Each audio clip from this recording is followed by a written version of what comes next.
सुनील से अदिति बनी नहीं, मैं सुनील से अदिति थी, लेकिन मैंने खुद को नहीं पहचान पाई थी।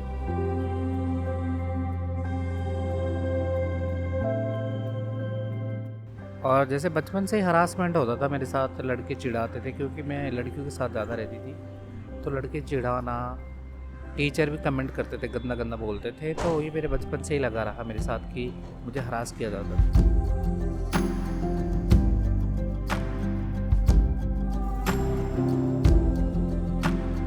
देहरादून में मैंने देखा कि मेरी कम्युनिटी के लोग मुझे और भी मिले, मेरे जैसे बतेरे हैं, तो जब मैं उनके साथ रही फिर मुझे पता चला कि नहीं, मैं जी सकती, ज़िंदगी जीने का ज़रिया मिल गया था मुझे।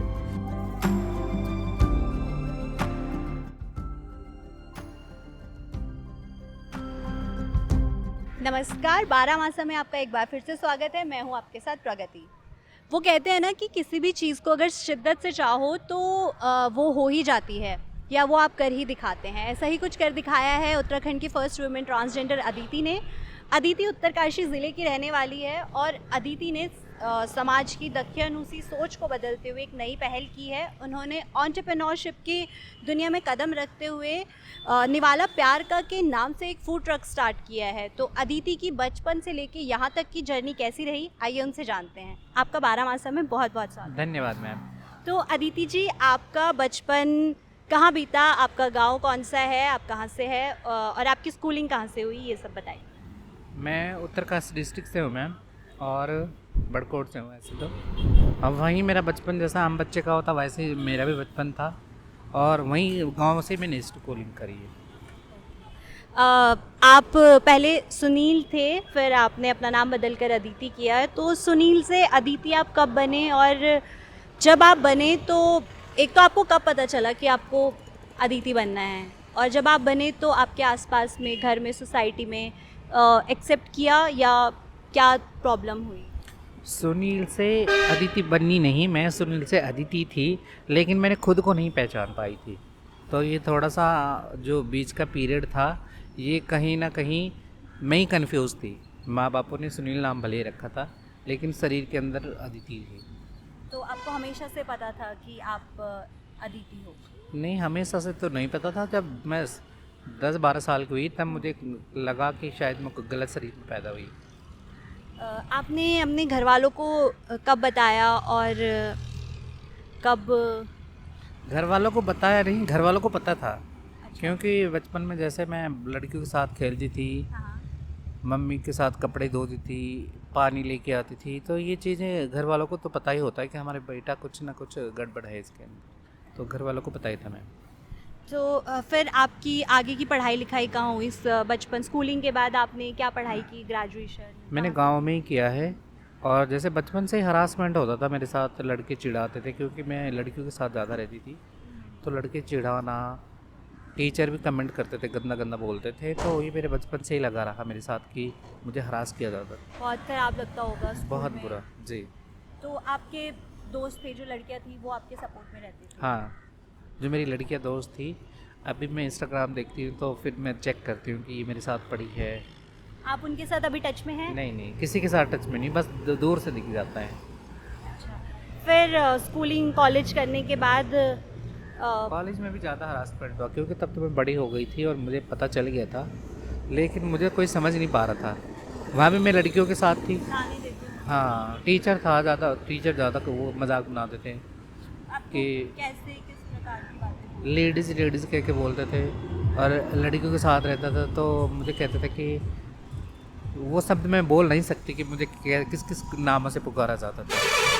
फिर आप एंटरप्रेन्योरशिप की जर्नी में कब आए? आप जब आपको पता लग गया कि आप अदिति है, आप मतलब आप वहाँ से निकलना चाहते थे, आप कुछ करना चाहते थे, अ, उस माहौल से निकल के आप कब वहाँ से निकले? और ये बहुत टाइम पहले की बात है, मैं 18 साल की थी, मैंने घर छोड़ा था। मेरा ताऊ का लड़का रहता था दिल्ली में, तो मैं उसके पास चली गई। उसने मुझे जॉब पे लगाया, 2 साल मैंने वहाँ जॉब की, लेकिन वहाँ भी मेरे साथ यही चीज़ें होती थी। वहाँ भी मेरे साथ हरासमेंट ही हुआ, मतलब कहीं से भी मुझे ये नहीं मिला, कोई समझने वाला नहीं मिला, वहाँ भी हरासमेंट ही हुआ। फिर वहाँ से मैं देहरादून आई जब, तो देहरादून में मैंने देखा कि मेरी कम्युनिटी के लोग मुझे और भी मिले, मेरे जैसे बतेरे हैं। तो जब मैं उनके साथ रही फिर मुझे पता चला कि नहीं, मैं जी सकती, ज़िंदगी जीने का ज़रिया मिल गया था मुझे। तो फिर मैं अपने काम में स्टार्ट लगी। पहले मैंने किसी के घर में खाना बनाती थी, वहीं से मेरी जर्नी स्टार्ट हुई। तो सेविंग भी करी, अपना शरीर का भी ध्यान दिया, दूसरे का भी काम करा। और दूसरा मैं कि कम्युनिटी से वो रही, जो मुझे एक, कम्युनिटी से जुड़े हाँ, जो मुझे एक समाज ने नहीं दिया, मेरी फैमिली ने नहीं दिया, वो मुझे मेरी कम्युनिटी ने दिया। वहाँ मेरी इज्जत हुई, वहाँ वो लोग मुझे समझते हैं और एक फैमिली की तरह हम सारे लोग रहते हैं। ये कौन से साल की बात है जब आप गांव छोड़ के दिल्ली गए थे? ये तो मैं साल नहीं बता पाऊँगी, काफ़ी टाइम हो गया। हाँ हाँ। 2002 की बात है मेरे ख्याल से। और आप दिल्ली कितने साल रहे? 2 साल में दिल्ली रही। 2 साल दिल्ली रहने के बाद फिर आप देहरादून हाँ, आ गए। फिर मैं देहरादून और आया। दिल्ली में आपने क्या क्या काम किया, मैं कैसे सरवाइव किया मैं आपने? कंपनी में जॉब करती थी, बहुत अच्छी पोस्ट पे थी और बहुत अच्छा पैसा कमा रही थी। लेकिन वहाँ पे भी यही चीज़ें होती थी। स्टाफ बहुत बड़ा था और एक मेरी अदाएँ, मेरे बोलने का तरीका थोड़ा फेमिनाइन था, तो वहाँ ज़्यादा हरासमेंट हुआ मेरे साथ। फिर आपने जॉब छोड़ी? हाँ, वहाँ से मैंने जॉब छोड़ी थी, फिर मैं देहरादून आई थी। फिर आप दिल्ली से देहरादून आई, तो देहरादून आके आप कहाँ रहे और आपने क्या काम किया? देहरादून आके मैंने किसी कोठी में काम करा। तो मैं खाना बनाती थी, झाड़ू पोछा पर सारा काम ही करती थी ऑलमोस्ट। तो वहीं से मेरी जर्नी स्टार्ट हुई। उनका बुटीक था बहुत बड़ा, तो वहाँ से मेरा जहाँ आप डिजाइन, काम करते हाँ, जहाँ मैंने काम करा। तो मैं पार्ट टाइम बुटीक में बैठी थी, मैडम को देखती रहती थी क्या करती है, कैसा होता है, डिज़ाइनिंग का क्या अर्थ होता है। एक तो नॉर्मल टेलर होता है, कपड़े सिल दी, एक डिज़ाइनर अलग चीज़ होती है। तो उस चीज़ का सारा अनुभव मुझे पता चला। तो उसके बाद मैंने बुटीक खोला खुद का। जब मैं 2-3 साल वहाँ काम करी, तो वहाँ से मुझे ज़्यादा रिस्पॉन्स नहीं आया, क्योंकि उस समय इतनी अवेयरनेस नहीं थी लोगों में और लोग डरते थे। बुटीक आने से? हाँ, बुटीक आने में भी डरते थे। तो धीरे धीरे करके फिर मैंने उसको बंद कर दिया। फिर मैं बैगिंग कल्चर में ही चली गई। फिर वही बधाई मांग के लाना था, वही करना था। फिर वहाँ भी मैं 4-5 साल रही। तो कुछ ट्रेजेडी ऐसी हुई वहाँ पे मेरे साथ कि जो मेरी अंतरात्मा ने गवाही नहीं दी। फिर मैंने वो भी छोड़ा, बुटीक में? बैगिंग कल्चर अच्छा। जो टोली बधाई में करती थी। तो वहाँ भी हम सेफ़ नहीं होते हैं, वहाँ भी बहुत सारी ट्रेजेडीज होती है। तो वो चीज़ भी छोड़ी मैंने। उसके बाद मैं एनजीओ में काम करती हूँ 3-4 साल से। वहाँ से धीरे धीरे करके मुझे ये सोशल एक्टिविटी और समाज में कैसे एक अपने अधिकार की लड़ाई लड़नी है। तो मेरी कानून से भी लड़ाई है और समाज से भी लड़ाई है। तो वहाँ से मेरा स्टार्ट हुआ।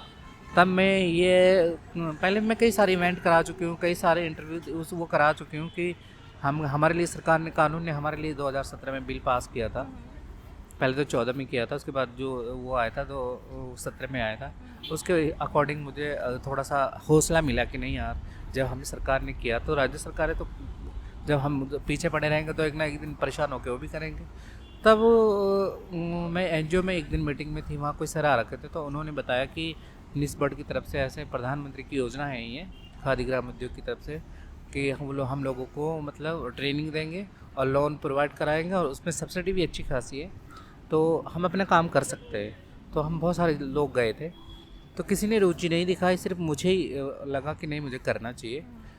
तो फिर मैं ट्रेनिंग करी मैंने। पहले तो डॉक्यूमेंट पूरे नहीं थे, उसके लिए भटकी कम से कम मुझे साल भर होने वाला, मैं इसके पीछे पड़ी हूँ। कई बैंकों ने मना कर दिया कि नहीं तुम्हारे पास तो बहुत पैसा होता है, मैडम तुम्हें क्या ज़रूरत है। तो हाँ, तो लोगों ऐसा, की एक हाँ, ये लोगों सोच की भी एक बनी है कि मेंटेलिटी उनके है। पास बहुत पैसा होता हाँ, है। फिर नगर निगम के वो मैंने बार बार जाना, वो भी यही चीज़ें बोलते हैं कि तुम्हारे पास तो बहुत पैसा है, लेकिन ऐसा नहीं है। पैसा है लेकिन हम तो दिहाड़ी वाले बंदे होते हैं, हमारे पास कहाँ से पैसा होता है। और जो दूसरी बात है कि जो सोशल वर्कर होता है उसे तो उधर से भी वो चीज़ें नहीं मिलती है। फिर मैंने वो चीज़ छोड़ दी। तब मैंने ट्रेनिंग ली, मैंने लोन किया 4.5 लाख का। तो आज मैं ये फूड बैन लगा पाई। फूड ट्रक पे बात करें इससे पहले आपने अभी बताया कि आप बैगिंग कल्चर और भी चीज़ों में फंस गए थे। तो अगर आप कंफर्टेबल हो तो क्या क्या ट्रेजेडीज़ हुई आपके फंस साथ? नहीं गई थी, मैं ये नहीं बोलूँगी, क्योंकि हमारे लिए कोई ऑप्शन ही नहीं होता है दूसरा। तो फंस नहीं गई थी। बहुत अच्छा समाज है, बहुत प्यार और इज्जत है। लेकिन कहीं कहीं कभी कभी मुझे ऐसा लगता है कि कोई चीज़ें हद से ज़्यादा हो जाती है। तो मैं पहले पहाड़ों पे ही थी चेला, तो किसी के घर जाते हैं हम बधाई मांगने, तो बहुत गरीब थे। उनसे पता नहीं कैसे कैसे करके हमने 5,000 रुपये लिए।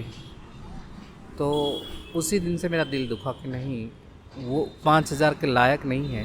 फिर भी हमने कैसे करके 5,000 लिए, तो उसके बाद मैंने मूव ऑन कर लिया था, मैं कभी वापस नहीं गई फिर दोबारा। आपके एंटरप्रेन्योरशिप की दुनिया पे बात करते हैं। आपने फूड ट्रक कब से स्टार्ट किया है और आपने क्या सोचा था कि आप क्या किसी थीम पे कोई कॉन्सेप्ट सोच के आपने शुरू किया है? मैम, जब बचपन में बच्चा पढ़ता है, शायद आपको भी, हर बच्चे की है, तो हमारी एक ही सोच होती है कि हम पढ़ लिख करके बड़े अधिकारी बनेंगे, बड़े सरकारी नौकरी जाएंगे, प्राइवेट सेक्टर में जाएंगे, हर किसी का ये सपना होता है। लेकिन मेरा उल्टा हो गया था थोड़ा सा। मैंने सोचा कि मैं नौकरी नहीं करूँगी और ना मैं किसी के अंडर काम करूँगी, मैं सोचूंगी कि मेरे अंडर कोई काम करे। तो आज मैं फूड ट्रक के माध्यम से 6 लोग हैं हम काम करने वाले, और मेरी वजह से 6 लोगों का घर चल रहा है, तो मुझे बहुत खुशी होती है कि मैं किसी को जॉब दे रही हूँ। आपके फूड ट्रक की क्या क्या स्पेशलिटी है वो भी हमारी ऑडियंस को बताइए। फैसिलिटी तो मैम ये है कि एक हमारे पत्तल वाली मैगी, जो शायद अभी देहरादून में कभी स्टार्ट नहीं करी, और कुल्हड़ की चाय तो आम बात है, और अरहर की दाल चावल है, और बाकी सभी चीज़ है, और एक बम्बैया बड़ा पाव है, और बम्बैया सैंडविच है मैम। तो आपके फूड ट्रक पे सारी चीज़ें अवेलेबल है, सारी इंडियन चीज़ें। से लेके फास्ट हाँ फूड हाँ तक। जी, सारी चीज़ें अवेलेबल है। बस अभी नॉन वेज स्टार्ट नहीं किया है, क्योंकि थोड़ा सा मैं सोच रही हूँ कि वाईटी करो तो ज़्यादा अच्छा है। थैंक यू, बारामासा से बातचीत करने के लिए आपका बहुत बहुत धन्यवाद। तो ये थी हमारे साथ अदिति। अदिति ने अपना एक फूड ट्रक स्टार्ट किया है निवाला प्यार का के नाम से। फ़िलहाल इसकी लोकेशन कारगी चौक के पास में है, लेकिन अभी ये टेम्प्रेरी है और ये बाद में शिफ्ट होने वाला है पथरी बाग चौक की तरफ। आपका एग्जैक्ट एड्रेस क्या होगा आप वो भी हाँ, पथरी बाग चौक है, नियर बाई पेट्रोल पंप के पास। यहाँ का तो मैंने टेम्परेरी, क्योंकि वहाँ अभी काम चल रहा है, तो जो मुझे नगर निगम से परमिशन मिली थी वो वहीं की है। यहाँ तो अभी टेम्परेरी खड़ा कर रखा है कारगी चौक पे, बाद में मैं वहीं जाऊँगा। तो आप भी आइए और अदिति के फूड ट्रक पे बम्बई के वड़ा पाव का मज़ा लीजिए और जुड़े रहिए बारामासा।